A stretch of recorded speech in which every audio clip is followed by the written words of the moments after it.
அப்புறம் அடுத்த மழைக்காலத்துக்கு சொல்ல ஒரு கதை கிடைச்சிச்சு. ஆமாம், இதுதான் உண்மையான பரிசு. நம்ம எல்லோரும் சேர்ந்து சொல்ல போகும் அருமையான கதை இது.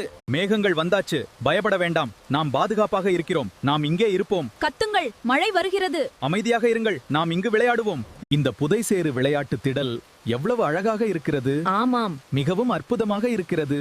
நாம் இந்த பழத்தை பகிர்ந்து விளையாடலாம். அப்புறம் நாம் மழையின் மார்வெல் விளையாட்டை ஆரம்பித்தோம். ஒவ்வொரு வீரரும் வீட்டிலிருந்து ஒரு பளிங்கு கொண்டு வர வேண்டும். சரி. முதல் விதி இதுதான். மழையில நம்ம பாதை எப்படி இருக்கிறது? ரசிச்சு போவோம். இந்த செடி இந்த மழையில நன்றாக வளரும். இங்க ஒரு பளிங்கு கல் இருக்கு, இத விட்டுட்டு போக வேண்டாம். நல்லது, நாங்கள் இதை எடுக்கிறோம். எதுவும் விட்டுவிடக்கூடாது. தோழா, கற்கள் சரியானதாக இருக்கு.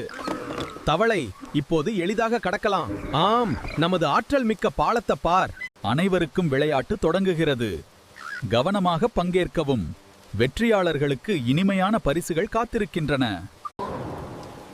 வணக்கம் நண்பா. ஆஹா, மிக அருமை.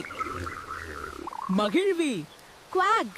அழகிய வண்டு, இந்த பளிங்குகளை முழுமையாக பளபளப்பாக்கி விட்டாய். நன்றி, அவற்றை மழை போல மின்னச் செய்துள்ளேன். நண்பா, நான் இந்த நண்டு துளை வழியாக ஒரு மாற்றுப்பாதையை எடுக்கப் போகிறேன். ஜாக்கிரதை திம்மா, விரைவில் திரும்பி வா. Team carry.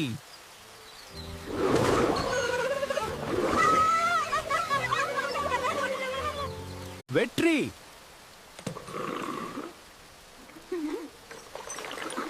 நாங்கள் செய்தோம். மழையில் வறுத்த வேர்க்கடலையை சாப்பிடுவது எவ்வளவு மகிழ்ச்சி. இது மிகச் சிறந்த தருணம். நாங்கள் அனைவரும் சிரித்து மகிழ்கிறோம். சேருங்கள் நண்பர்களே, நாம் இதை கட்டலாம். நாங்கள் உதவ இங்கே இருக்கிறோம். ஒன்றாக நாங்கள் ஒரு வழியை உருவாக்குவோம். பார்த்ததற்கு நன்றி. எனக்கு சந்தா செலுத்தி விடுங்கள்.